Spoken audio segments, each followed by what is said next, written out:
First matter is U.S. versus Ayala, I believe it is, King and Roland G. Morrell. Consolidated matter.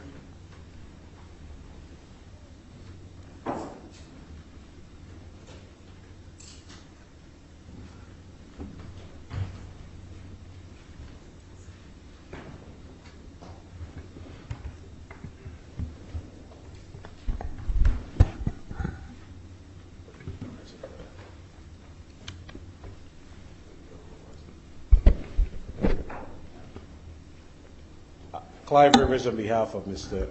Morrell. Okay. Judith Bourne on behalf of Mr. Ayala. All right. Ms. Bourne, I believe you're going first.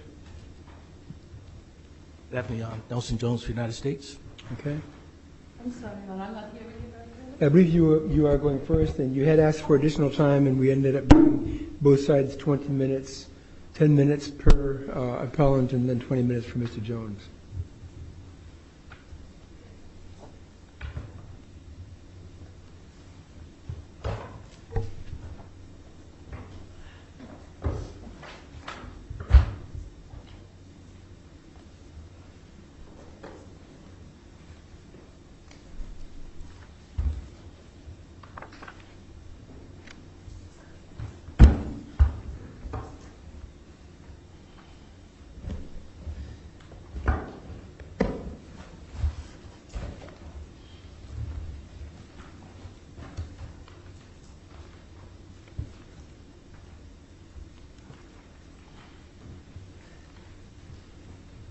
May it please the Court, this is Judith Bourne. I was quite pleased to see when Your Honors came, and especially the Chief Judge who came with your laptop. I started to, but I thought, no, I'd better not, so I have all of the paper. Well, you may have been eavesdropping, but I'm always, what is the word, ridiculing my colleagues who... Ridiculing is putting it rather mildly, I think. They came in here with a rolling trunk, of paper documents, but... Yeah, go ahead. Thank you. I believe, Your Honors, that first of all, Your Honor, I'd like to reserve 3 minutes of my 10. All right. Thank you. I believe that my first argument with regard to the violation of appellant's right to effective assistance of counsel was clearly set forth in the briefs, and I'd like to use my time today to focus on the Miranda issues of my second point. There are two prongs. The second point is? Whether the statement of Mr. King should have been suppressed. Well, why isn't everything that has to do with that issue just a matter of clearly erroneous review by us? And if that's the case, where did the district judge make a clear error? Your Honor, the clear error was there are two points, and there an issue on both points. With respect to the first point as to whether Mr. King was in custodial custody, the judge at the hearing allowed the government to bring in additional testimony from a police officer, although it clearly was available, it was not newly discovered. Is this at the second evidentiary Yes. hearing on the motion for reconsideration? Yes. But that was pursuant to your request, wasn't it? You asked for him to reconsider his ruling Yes. initially. He Yes. did hold a second hearing. Then it was at that second hearing. Yes, in which he said he wanted to make sure that he had all of the circumstances. He allowed the government to bring in additional testimony, although it was clearly not newly Well, discovered. why would the newly discovered evidence rule even apply in that situation? Excuse me? Why would the newly discovered evidence restriction even apply in that situation? He's simply granting your request for reconsideration. He grants a second hearing. Is there any rule that would prohibit him from allowing the record to be reopened? No, Your Honor. And the what's issue the is that problem? he allowed them to, but he would not allow the defense to do exactly the same thing. I thought And the we reason you had a proffered. problem with your testimony was the relevance. You're talking about you wanted to get in some conversations that he had with someone, a relative of your client, I guess. Wasn't that the problem? No, Your Honor, that's not what I'm What referring was the to. I'm problem? referring to we proffered testimony that Mr. King was handcuffed at his house and was taken in handcuffs to the police car. When was the statement given? Wasn't the statement given in the police house? No, the police statement was taken afterwards at the police station. Okay. So the first question was he in custodial custody? Wait, Would you he said that believe the that he statement was? was taken at the police station? Yes. Okay. Well, there's no doubt that he was in custody when the statement was given, then, is there? Yes, there was. What difference does it make if he was in custody if the district judge correctly found that he signed the waiver? If he found that he correctly found the waiver, Isn't that the then there finding? is no Isn't issue. that the finding the district court made? That is the finding, and that All is right, the second so part of my argument. he found that Mr. King waived his rights, so that obviates, if the district court was correct, that obviates the need to explore further whether or not he was in custody, doesn't it? Yes, it does. Well, But why that should is- we find clear error then on the part of the court with respect to his findings that led to a determination of custody? Yes, the second part. What are of the this errors? What are the errors that we can The- find from this record? The key to whether, well, first of all, there was a waiver that was signed, and when the judge initially saw it and read it, he read it as 8:50 p.m., which is what we believed it was. The government there said that it was a.m., but even the judge said that it doesn't look like an A. In fact, it seems to be p.m. And the timing of that would have been after the signing of the two statements. In fact, it would have been immediately after the signing of the second statement. So that if, in fact, the waiver was signed afterwards, then clearly Miranda would have to say that they would have to be suppressed. The only evidence that it was not signed afterwards was the testimony of Detective Tyson, the only testimony The court whatsoever. accepted that testimony. Except that he had previously, and even the government had indicated that, yes, her testimony, her demeanor, et cetera, should give the court pause with respect to her credibility. Her credibility was seriously in question. The government agreed that it was. The court said that it was, yet without any evidence that bolstered her testimony, her credibility, or anything that went against that, the judge just said, well, I'm accepting it. And I think that's arbitrary and capricious. There is nothing, everyone agreed that her testimony was not credible, that she was not credible. There was nothing that undercut that, and yet it was accepted. Did the judge say that her testimony was not credible? The judge said, let's see, and I have some quotes here. He indicated, in fact, he asked the prosecution, wasn't her demeanor and her testimony, her actor's testimony, such that it should give the court pause in accepting her credibility? It said that she seemed wedded to a position that she took, which was clearly erroneous, clearly not accurate. And even the court mentioned that the jury mentioned this in that context, that the juries are told that they can disbelieve testimony if the witness seems to have a personal interest or a professional interest in the outcome. And he said that with respect to and in the context of the lack of credibility of this witness. So he raised the issue. He spoke about the issue. He said that basically it was not Any credible. law enforcement officer may have a bias in a certain direction, Sure. but it's still up to the fact finder to determine whether or not that bias drives the testimony or whether or not the testimony is credible and believable, even though the person might otherwise have a bias to not be truthful. That happens every time an officer gets on the witness stand, every time a relative of a defendant gets on the witness stand. The bias does not automatically mean that the witness is not testifying truthfully. This is something the fact finder has to consider in evaluating the testimony. I'm not sure that what you're saying is anything more than recognition of that. Well, when the court itself says that her testimony and her testimony on certain issues, and they talked about the many pregnant pauses, the fact that she insisted on something that was clearly untrue, said shouldn't that give the court pause as to accepting her as being a credible and witness? the court paused, but ultimately the court believed her and determined she was credible, didn't he? Well, you know, Your Honor, one would think that if one says that that there are some serious issues of credibility, there should be something that would come in that would counter that.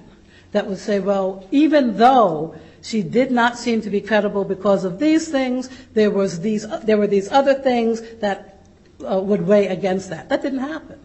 There was nothing that weighed against her lack of credibility.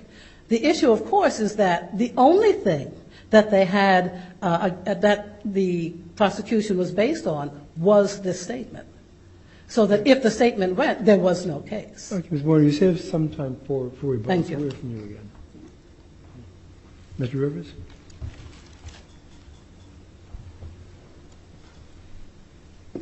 May it please the court. Judge, I'd like to reserve 2 minutes for rebuttal time. Okay. Judge, what's before the court is, can you cure a brutal violation with the subsequent testimony of the co-defendant? I believe the answer might be yes, but that is not the issue before the court. The brutal issue is tied to the Rule 29B, sufficiency of the evidence argument. And what was the evidence that the government mustered here? Well, Beyond, now just let me finish the question. What beyond the statement itself, the brutalized statement, did the government offer against your client? Is there any other evidence? we argue no, Your Honor, but because you have to take in the light most favorable to the government, we turn to the government's brief on page 14. It says, 1, the government found these or introduced this. It says, 1, Mr. Morrell had in his possession the victim's gold chain. Well, we know that, but that may prove nothing other than what would amount to receiving stolen property. Precisely, Your Honor. I want to know what's in this record, and obviously I should ask the same question, perhaps more pointedly, of your adversary, Mr. Jones. But is there anything in here, in this record, offered by the government other than the statement of Ayala King that would suggest the participation of Mr. Morrell in the shooting and robbery of the other Mr. King? And that is what we argue, Your Honor, that there's absolutely nothing in the record. There's nothing introduced. There was nothing admitted into evidence that would tie Mr. Morrell to this incident, but for the statement that we claim is suffered the brutal blow. Now, we understand that the brutal violation can be cured by subsequent testimony of the co-defendant. However, frozen in time is the Rule 29 motion. Rule 29 motion takes no subsequent evidence after a Rule 29 motion is made can now be considered. In your Rule 29, you did not include counts 4 and 18. Is that correct? Am I wrong about that? Your Honor, I believe I included all counts. I believe I included all counts that should be. Okay, I know you probably intended to, but in the I intended to, Your Honor. Facing the motion, you can, when you sit down before a butler, you can double check and let me know if I'm wrong. But Your Honor, You did even not if include 4 and 18. But even if I didn't, Your Honor, a Rule 29 must be considered, whether or not it is made by the defendant through counsel or not. At the close of the government's case, Wait, say that again. The Rule 29 must be considered whether or not it's made by. yes, because How would it? I don't understand that. Judge, The defendant's the person who would be making the motion. yes, Your Honor, and the Rule 29 motion is made. And the Rule 29 motion is made, I believe it was made as to all of the counts. Your Honor, I may have lumped some, especially the possession of a firearm with the possession of a firearm to commit a violent crime. If you note, the government charged that after each of the counts, after each of the other counts, they added the possession of a firearm.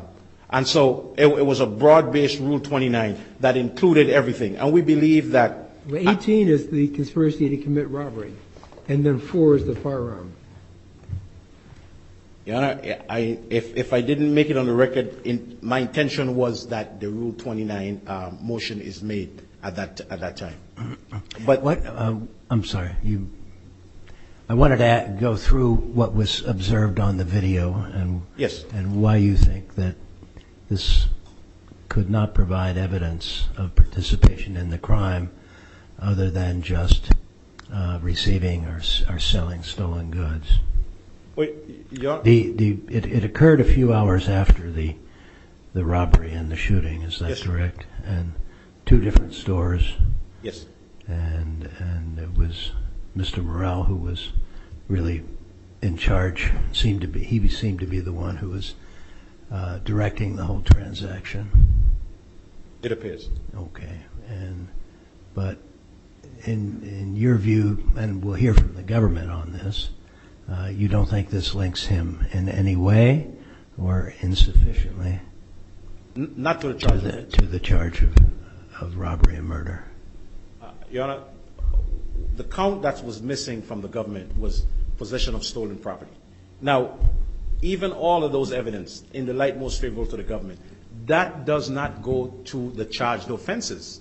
The fact that Mr. Morrell may have appeared at the jury store with the jury, the fact that he may have conducted the transaction inside, the fact that he wore a baseball cap at the store has nothing to do and does not in any way establish any of the elements of the charge offense. Remember what, in Rule 29B, what the court must look at is what evidence that the government, that came in so that a reasonable jury can in fact find that the government has proved its case at that juncture. No reasonable jury can say that the fact that Mr. Morrell appeared with the gold chain, the fact that he appeared at the store, the fact that he conducted any transaction at the store, what does that have to do with as first-degree assault? What does that have to do with robbery? After the assault. What was that? How much time transpired? That would be crucial, wouldn't it? Yes, I believe it was about maybe 14 hours after.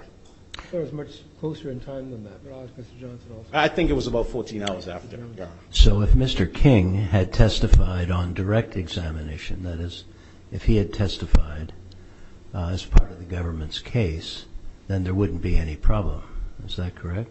That would be correct, Your Honor. All right. Because here But the is... fact that his testimony came on the defense side of the case is what caused the... It does, Your problem, Honor. Because salient in the rule for Rule 29 motion, it is frozen in time.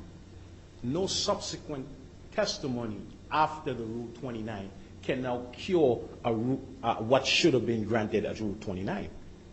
Just by way of clarification, am I correct in my recollection that Judge Gomez did not rule on your Rule 29 motion at the close of the government's evidence, but rather reserved ruling on it? That's correct. And subsequent Rule 29 motions after all of the evidence in the case was in?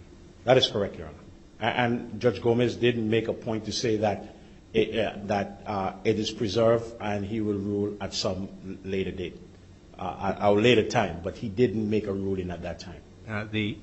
And in terms of the sequence of events here that my colleagues have asked you about, the robbery and attack on Mr. Leal King occurred after midnight on January 28th, is that right? 27th would have been before midnight, the 28th. I think the evidence is it happened around midnight, Your Honor. All right, around midnight. And then it's the following morning that Mr. Morrell and Mr. King take the jewelry to the downtown stores, Vishnu and House of Raja. Is that right? Somewhere the following day around 12, maybe up midday, 1 o'clock, somewhere around there.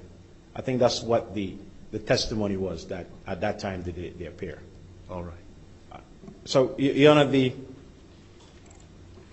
while the government, or while the Bruton issue can be cured with subsequent testimony, they cannot cure a Rule 29. And if this court was to find that there was a violation, because all we're arguing is that the statement itself was not redacted sufficiently enough. But even if it was, and this court is of the opinion that nothing that Mr. King's statement said should be held against Mr. So any infirmity in the redaction, any violation of Bruton and its progeny, Gray, for example, really doesn't matter. This is nothing but a straightforward question of Rule 29. Is that right? What does the record show that would inculpate Mr. Morrell as of the close of the government's evidence? Is that your position? Nothing, Your Honor, other than and the government is brief. If you look at page 14 of the government's brief, the government listed what the government thought was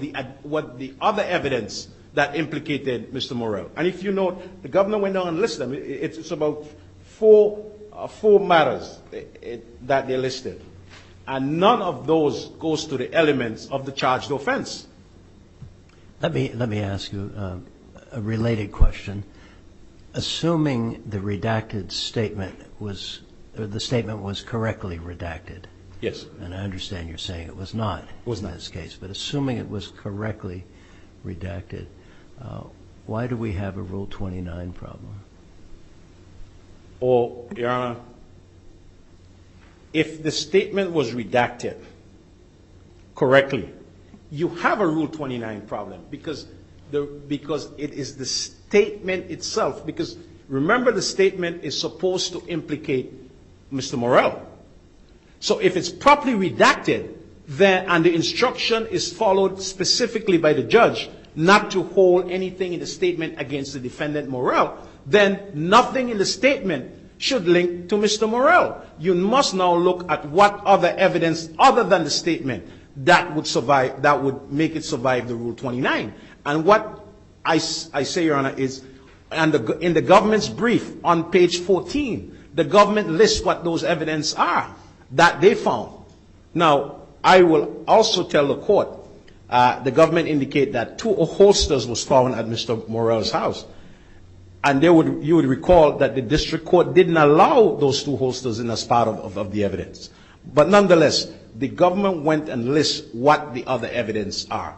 And none of those evidence goes to the element of the charged offense.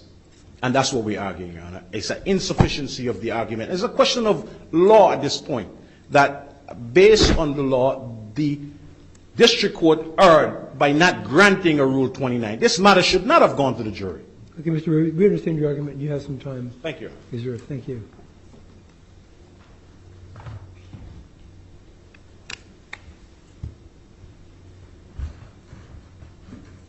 Good afternoon, Your Honors. Nelson Jones, on behalf of the appellee, United States of America. 2 straightforward questions, Mr. Jones. Yes, sir.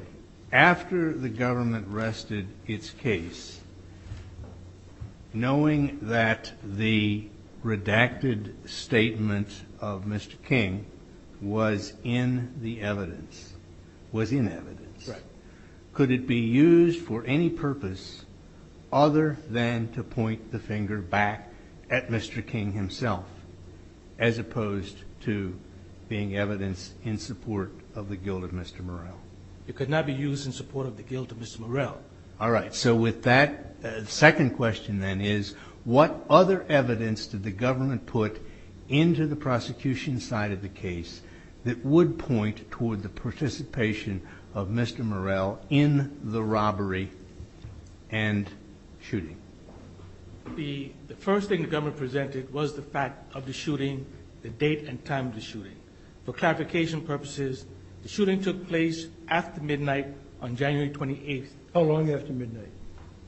Minutes after midnight. I believe it was like 23 minutes after midnight. Okay. So between midnight and 1 o'clock in the morning. That's correct. So 12:30, let's say. And the same morning, not the next morning, but the same morning of January 28th is when Mr. Morrell and Mr. King went to the 2 jewelry stores to sell the jewelry. What time did they go? They went approximately 10 o'clock in the morning. Okay, about 10 hours later. And that's Monday morning, right? The incident began to unfold, at least in terms of planning, prior to midnight on Sunday.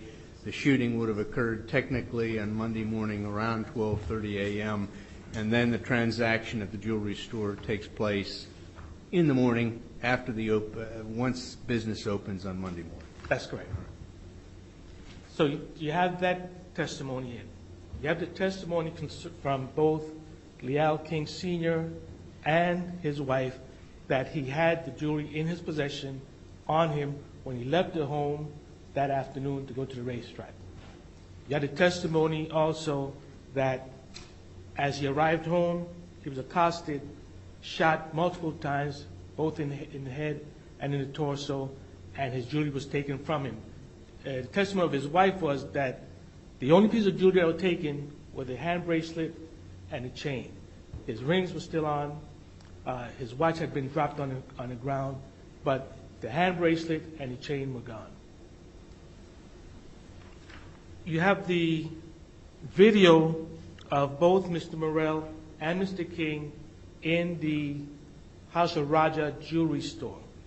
You have the testimony. What you're saying actually is that the fact that they were in possession of goods that were stolen in the course of a robbery 10 hours after the robbery is sufficient to prove beyond a reasonable doubt that let's say that Mr. Morrell was the robber. That's what you're arguing. The argument is that at the juncture that we're talking about, the Rule 29 at the close of the government's case is evidence in the light most favorable to the government.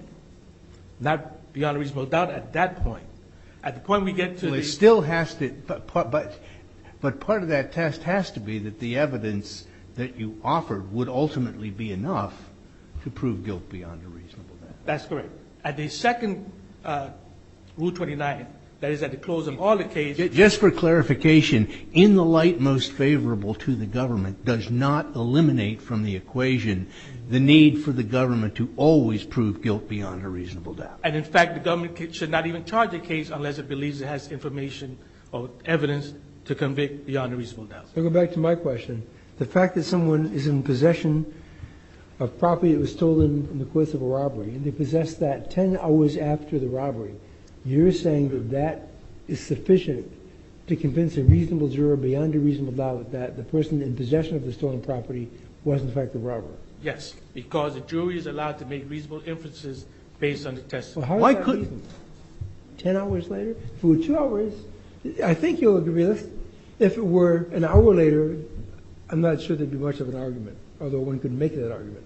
If it were in the middle of the day, maybe not with the time we have here. If it were a week later, I don't think you'd make the same argument, could you? Correct. What about 2 days later? No. 1 day later? Depending on what time of day. The problem you have One rotation of the clock, 24 hours, let's say. 24 hours, it's Getting weak. getting weaker. But we're talking about immediately upon. Well, immediately. the Put the store- rabbit in the hat when you say immediately. It's not No, immediately. no, I'm talking about immediately upon the store being open.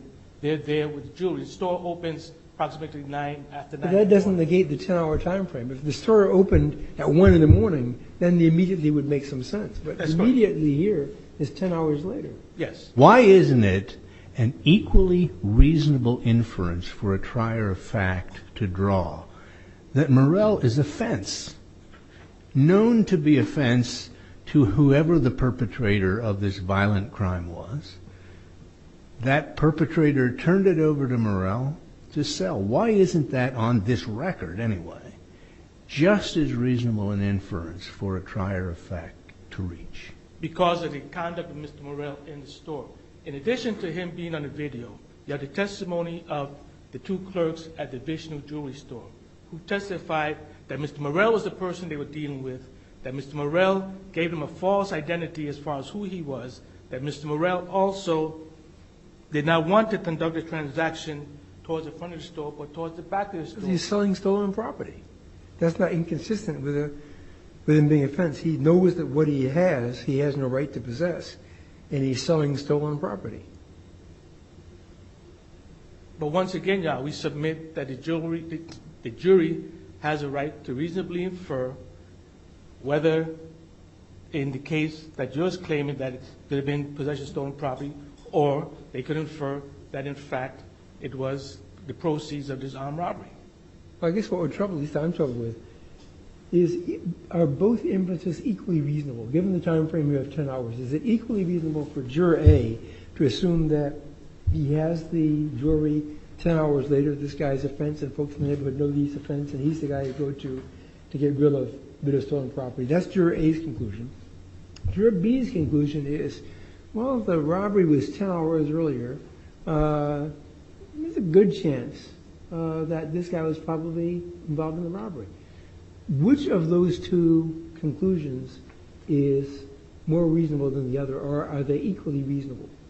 I think the one that deals with the fact that the defendant, that the victim was shot and the jewelry was stolen is more reasonable that the defendant is the one who took it versus that he's just in possession of stolen property. Oh, you said yourself a few minutes ago, if we're talking about a 24-hour period, it gets pretty attenuated. That's pretty weak. If the possession was pass a certain, there's obviously no set time Right. that would work Right. one way or the other. Right. But the longer, Well, 10 minutes would work for you. If it was 10 minutes later, anyone would be hard put to suggest that that's not sufficient for a reasonable juror to connect the possession with the taking. The issue here is whether or not 10 hours is sufficient to allow that nexus between the possession and the taking to be concluded, to be established beyond a reasonable doubt in the mind of a reasonable juror. correct. And the government submits that it does. Right. Let me ask this. It's a different subject. There were some statements made by Mr. King's attorney about the validity of the statement. I know it's been through suppression, and despite Ms. Bourne's very skillful argument, the district court disagreed with her, I'm sorry. And I did not look at the photos of the scene, but according to the briefs, the statement is that Mr. King and Mr. Morrell waited in some bushes for the Mr. Leah, is it? Leal to arrive. They saw him coming. They then ran to where he was, going up some steps. According to the argument in the brief is that there are no bushes for them to have waited in, and the distance between the bushes and where Mr. Leal would have gone up the steps is 344 feet, which would suggest it would have been difficult, it's the length of a football field, difficult for them to run from where they laid in wait, which wouldn't have been concealed according to the photo, to where he was. Now, how do you respond to that in terms of the veracity of Tyson? I believe the problem here that Attorney Bourne had is that she's talking about one set of bushes that was down below from where the house was, down the street from where the house was. And there was another set of bush that was above from where the house was, which was much closer to the house. That's the bushes we were talking about. Okay. She's talking about the bushes that were further down the hill, further away from the house. And so I believe that's where her confusion comes in with respect to exactly what bush they were talking about. Okay, well, I thought she's saying there were no bushes, period, for him to wait in. Excuse me? I thought she was saying there are no bushes, period. Oh, no, she's saying there were bushes, but they were further down. She's saying there were a set of bushes further down, not the ones that there were none at all. Weren't any bushes. She argued in her closing argument and conceded, I believe, that there were bushes. If I recall, the argument was simply that they weren't large enough to conceal the presence of two people. That's correct, but she was talking about the government's position is that she was talking about a separate set of bushes. What was the skepticism that your opponent has cited on the part of the district judge here? What was bothering the district judge here about this testimony? What was bothering the district judge was Detective Tyson testified that Mr. King had not been apprehended. And she used a term in her report that basically meant he was apprehended. He was in custody.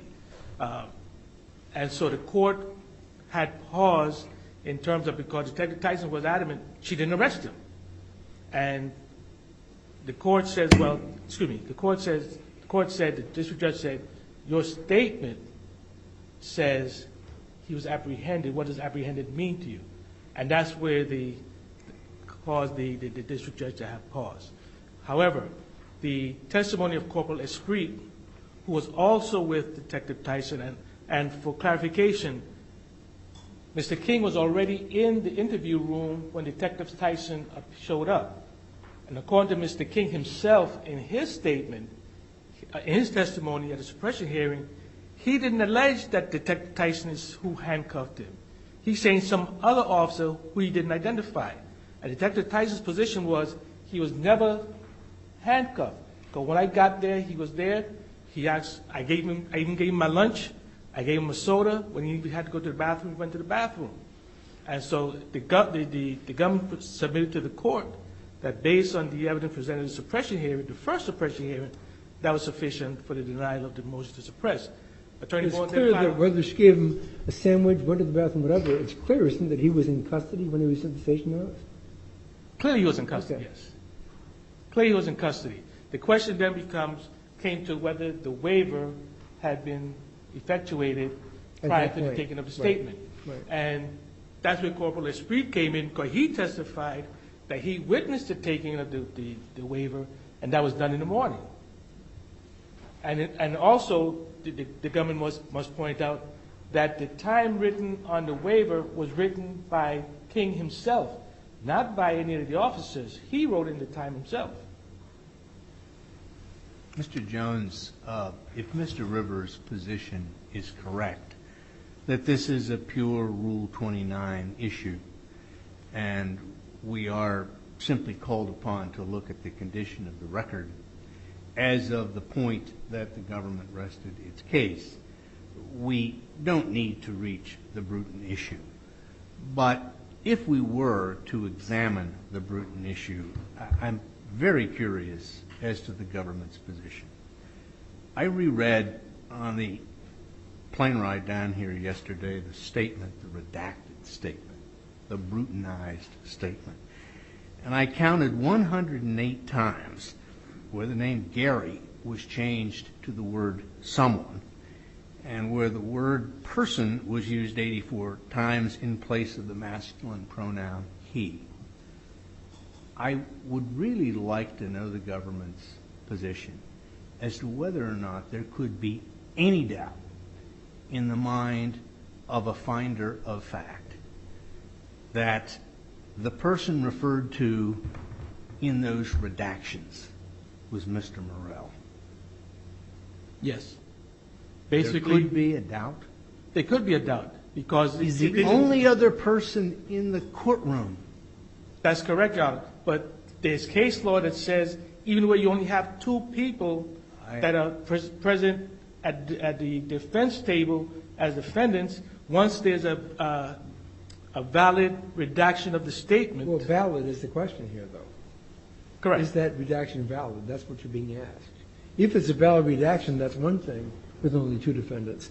If it's not a valid redaction, and by that I mean if the striking out of the name is not sufficient to prevent the jury from concluding, well, they struck it out here, but we know who they're talking about. They're talking about the other guy who was on trial, then that's not a valid redaction. And also, we must note that the actual redacted statement was not sent into the jury. They had the testimony. Well, it just didn't go out, but it was presented. It was presented to the jury by through testimony. That's correct, Your Honor. That's correct. And so we submit to the court the fact that the statement did not identify Morrell, or even his nickname, but it was his nickname that was being used in the statement, which is Gary. His real name is Roland. So it was a nickname that was being used in the... But that's not really the issue, is it? I mean, the issue ultimately is whether this statement, as redacted, continues to point to that other guy sitting in a defendant's chair in the courtroom. And your position is that this statement, as redacted, would not be viewed by a reasonable finder of fact as pointing to that other guy in the courtroom. That's correct. For purposes of future cases, I would not want you to rely on that proposition. No, I understand, Your Honor. Was there I know there was a curative instruction given at the end of the trial. Was a curative instruction given prior to that when the statement was read? Yes, there was. There was. Yes, there was. There was a curative instruction given. Additionally, as I indicated, the statement was, the court instructed the statement not be sent in with the jury at the conclusion of the trial. With respect to the Bruton issue, however, in Bruton, O'Neill, and Marsh, once the defendant has testified and is subject to cross, once the the defendant that provides the statement has testified, Bruton, Marsh, and O'Neill are out. But those are not Rule 29 cases. That's the problem we're having. If there were not a Rule 29 motion here, the government's position would be golden. There'd be no question about it. The problem here is the Rule 29 motion. That's the problem. Which takes out of the equation for Bruton the fact that King got on the witness stand and Morrell had an opportunity at that point to cross-examine. That, in terms of Rule 29, that just doesn't matter. Isn't it correct, and Chief Judge McKee asked this question earlier, that Mr. Rivers' Rule 29 motion nevertheless did not extend to all of the counts against Mr. Morrell? I believe you're correct. I believe he focused on the fact that the government had failed to present evidence of the interstate commerce element of the federal firearm offenses. So the court dismissed, I believe it was 4 counts of the indictment because the government failed to present the interstate nexus element of the firearm. And that's what his focus was on his Rule 29. Unless the court has some other questions for me, that concludes my presentation. Thank you, Mr. Jones.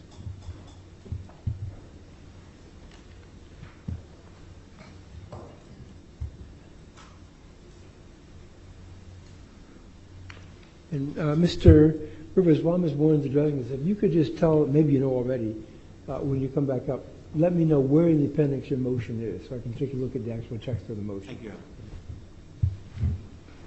Your Honor, first of all, with respect to the waiver, the prosecutor indicated in his argument just now that it was written by Mr. King himself, and that is true.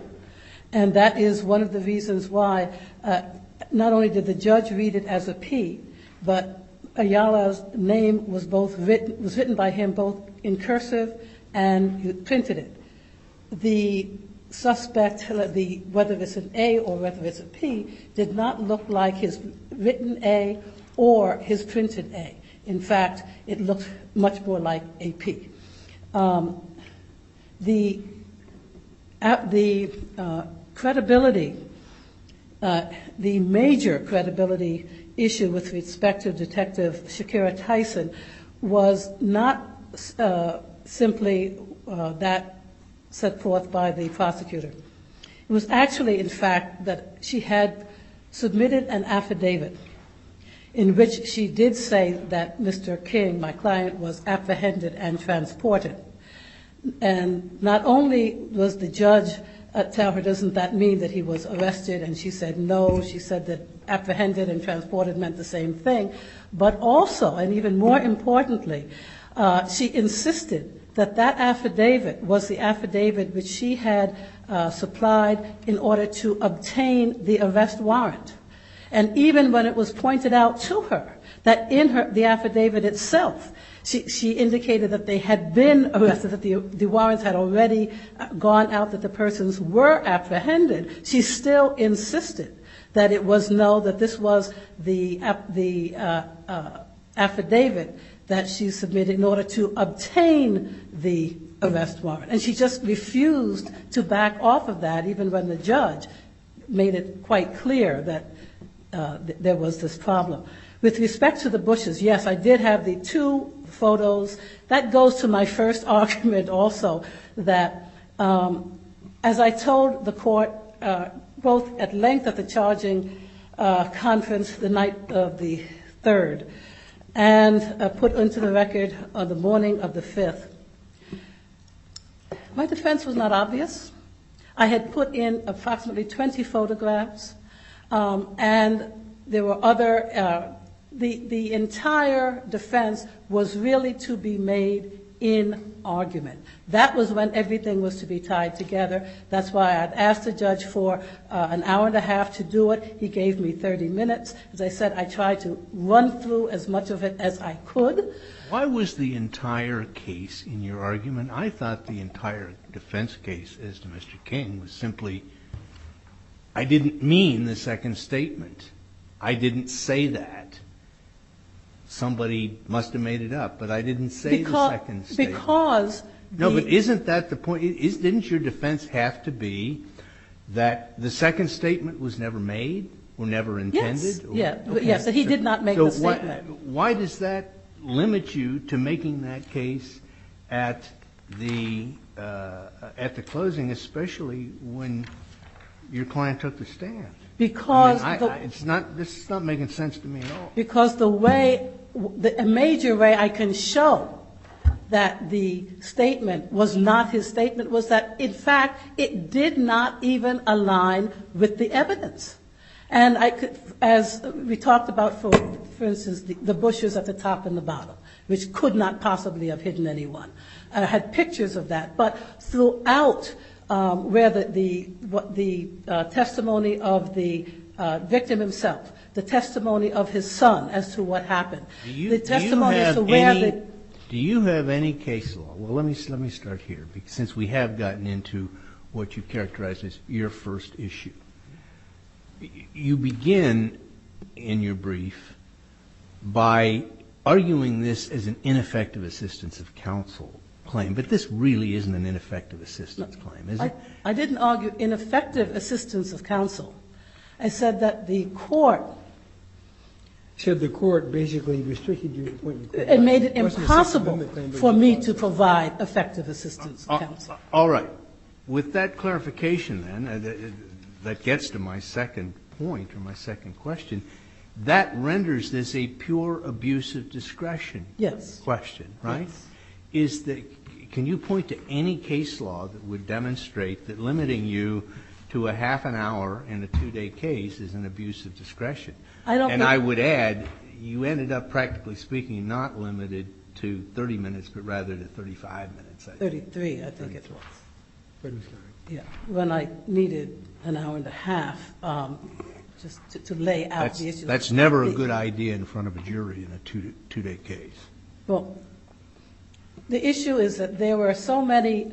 I'm sorry, I'm trying to focus on the beginning of your question, which I have not forgotten. Well, how is this an abuse of discretion? No. And can you point to any case law that has held that such a limitation? I have found no case in which a court has in fact done this, and I found none because it would never be an issue on appeal.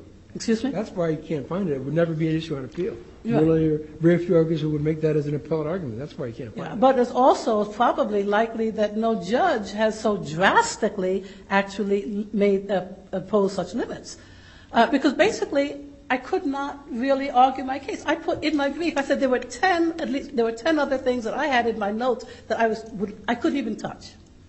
10 other issues.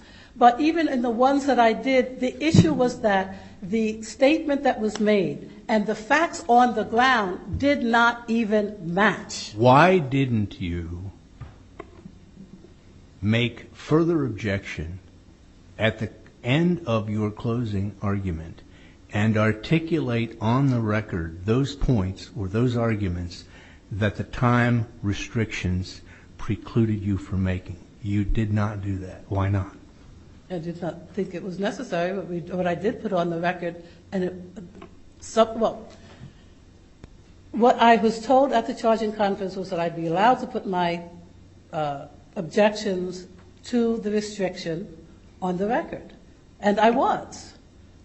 I had no reason to believe that I would have to go into detail at that time. The court had made it quite clear, not only the night before, but even on that day, that the restriction was not going to be limited. In fact, he had said when we came in that, we're giving you 5 extra minutes. You can now have 35 minutes, and then at some point he then took it back to 35 and said, no, it's back to 30, and then at the end said, we actually gave you 33. So it was clear that I wasn't getting any more. It would have been a useless exercise. But as I said, you're correct in that the overall defense was that this is not his statement. He did not make this statement. But given the way that the prosecution was presenting this case, as if this is what happened, I thought one of the best ways of showing that this statement was not true was to show that it didn't even match the facts on the ground. And that's what I was trying to do and couldn't do. Thank you, Ms. Martin. Mr. Register, you reserve 2 minutes, I think. Yes, Your Honor.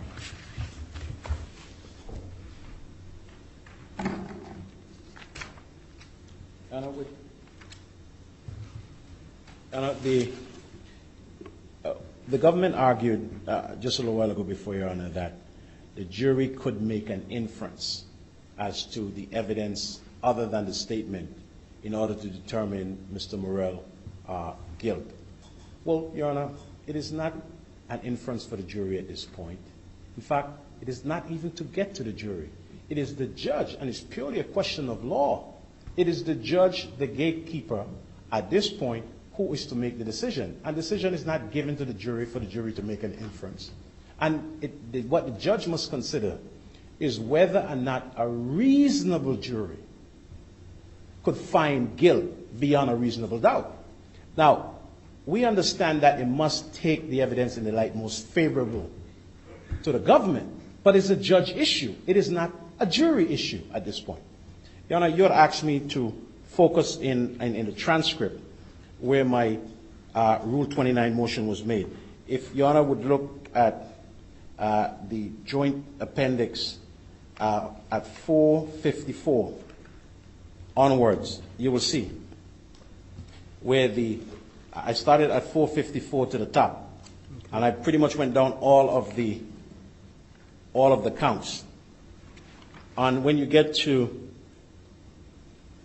460, you will see that the court cut me off at 460. It says reading from 459. Your Honor, I must ask another question before we go further. You also took under advisement certain aspect. But on page 456. 456, yes. Right, at line 19, you say there's no evidence with respect to it being shipped or transported in interstate commerce also. And as both of those elements are missing, and as such, he is entitled to a Rule 29 as to count 3. And you then say, yes, the next count that applies to Mr. Morell is count 8 or count 4. I was never much at math, but I think 4 lies between 3 and 8. So you went from count 3 to count 8, unless later on you came back to count 4. I believe it, that, Your Honor. All right, well, I can look at it. Your Honor, if you keep going, Mr. Morell is really making a Rule 29 motion as to all the count that applies to him. And where did you say that? Well, Your Honor, if you look at Your Honor, the very last count, count 16, that count that applies to Mr. Morell basically asks that or state that he's using a firearm, unlicensed firearm, during the commission of a robbery. The court, I think I understand your position. I see. We are going to proceed to the extent necessary to a defense case. Do you understand? The defendant is making a Rule 29 as to all of the counts. But the question is, where did you say as to all of the counts? You went through, clearly he stops you at count 16. That's at the top of 453. So you can argue, well, you never got to count 18 because the court said, I understand we're going to proceed. But where did you say you were making a Rule 29 as to all of the counts? You'd be in a better position, would you not, if you had just made a general Rule 29 motion and not been specific as to any of the counts? I would be in a better position, Your Honor. I would. But I think I was attempting to not only do that, but pointing out where the government evidence failed to each count one by one. But having done that, yes, if you excluded other counts, then you cannot rely upon a general motion, can you? A general motion would have referred, or would have by implication referred, to all of the counts. You, on the other hand, chose to be specific and apparently did not mention 4 and 18. Well, Your Honor,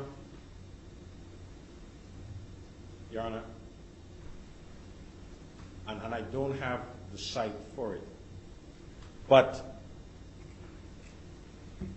the defendant is entitled to a consideration of a Rule 29 at the close of the government's case, whether or not the defendant makes such a motion. Well, if you could find a site that says that, I'd Yeah. like to take a look at it. If you Yes. find a case that says that. And do a Rule 28J letter. Yeah, I will. But Your Honor, absent You're that, saying the court has a sua sponte obligation to determine whether or not the evidence is sufficient to allow the defense to put on it, to require the defense to put on a case? That's what you're saying? well, the defendant has no requirement to put on a case, period. No, there's no requirement for the defense to put on a case. You can just sit there at the end of the government's case, you stand up and say, nice shot, government, you blew it, and you argue to the jury, and the judge will instruct you, my client does not have to put on a defense. In this case, we chose not to put on a defense, as we're entitled to, because the government's case is so obviously underwhelming that they simply have not proven the guilt beyond a reasonable doubt. You don't have to put on a defense at all. But Your Honor, if you would take a look at it, I have it as the Joint Appendix 459. With respect to that,